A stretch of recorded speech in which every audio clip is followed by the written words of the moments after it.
السلام علیکم ورحمۃ اللہ وبرکاتہ۔ امید ہے کہ سب ساتھی ٹھیک ٹھاک ہوں گے۔ کہیں یہ مجھ کو بجھا نہ ڈالے، کہیں یہ مجھ کو جلا نہ ڈالے، جلا کے پھر بجھا نہ ڈالے۔ میں آب زر سے ڈرا ہوا ہوں، حضور میرا خیال رکھیے۔ ہجوم غم میں گرا ہوا ہوں، حضور میرا خیال رکھیے۔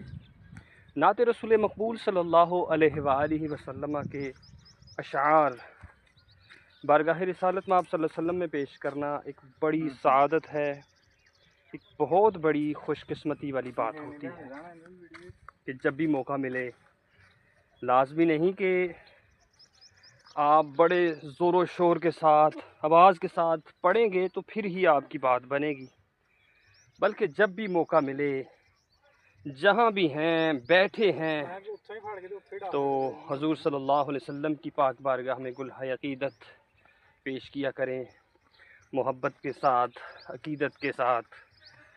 یقین جانو خدا کی اس سے بڑھ کے اور کیا ہوگی مہربانی کہ ہمارے حصے میں آئی ہے محمد کی ثنا خوانی۔ حضور صلی اللہ علیہ وسلم کی ثنا خوانی کوئی عام کام نہیں، یہ بہت بڑی سعادت مندی والی بات ہے، یہ بڑی خوش قسمتی والی بات ہے کہ اگر آپ حضور صلی اللہ علیہ وسلم کے ترانے، آپ کی باتیں کرتے ہیں تو یقین جانو آپ کے حسن کی بات کرنا، آپ صلی اللہ علیہ وآلہ وسلم کے یعنی کہ ہر ادا کی بات کرنا، حضور کی ہر ادا کی باتوں کے اندر آنا، ان کو کرنا ایک بڑی خوش قسمتی والی بات ہے۔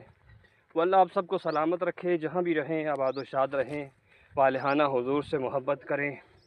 ہمارا ایک ہی آپ سے مطالبہ ہے کہ پیارے آقا سے محبت کریں اور آپ صلی اللہ علیہ وسلم کی ذات پاک پر کثرت کے ساتھ زیادہ سے زیادہ درود پاک پڑھا کریں کہ درود پڑھنے والا اللہ کی بارگاہ میں بھی اور حضور صلی اللہ علیہ وسلم کی پاک بارگاہ میں بڑا حسین انسان ہوتا ہے۔ اللہ آپ سب کو خوش رکھے، شکریہ۔